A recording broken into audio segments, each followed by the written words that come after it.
তোমাদের মধ্যে এমন কারা আছো যারা আলু চোখা বা আলু ভর্তা খেতে ভালোবাসো? আমিও আলু চোখা খেতে অনেক ভালোবাসি। তাই ভাবলাম আজ যখন আলু চোখা বানাচ্ছি তখন তোমাদের সাথেও একবার শেয়ার করি। আলু চোখা বানানোর জন্য আমি কড়াতে কিছুটা সর্ষের তেল নিয়ে নিয়েছি। এবারে তেল গরম হলে দুটো শুকনো লঙ্কা ভেজে নেব। তারপর ভেজে নেব কিছুটা পেঁয়াজ কুচি। অন্যদিকে 4টে আলু আমি সিদ্ধ করে নিয়েছি। এবারে আলুগুলো যেহেতু গরম তাই চামচ দিয়ে ভেঙে নেব। তারপর আলুর মধ্যে দিয়ে দেব পরিমাণ মতো লবণ, ভাজা শুকনো লঙ্কা আর পেঁয়াজ, আর দিয়ে দেব সর্ষের তেল। এবার এই সমস্তটাকে হাত দিয়ে মেখে নেব। আমাকে একজন দিদিভাই কমেন্ট করেছে, নাইস, থ্যাংক ইউ দিদিভাই আমাকে কমেন্ট করার জন্য।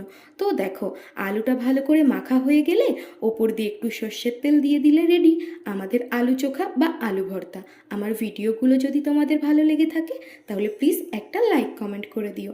তো আজকের মতো তোমাদের সবাইকে টাটা।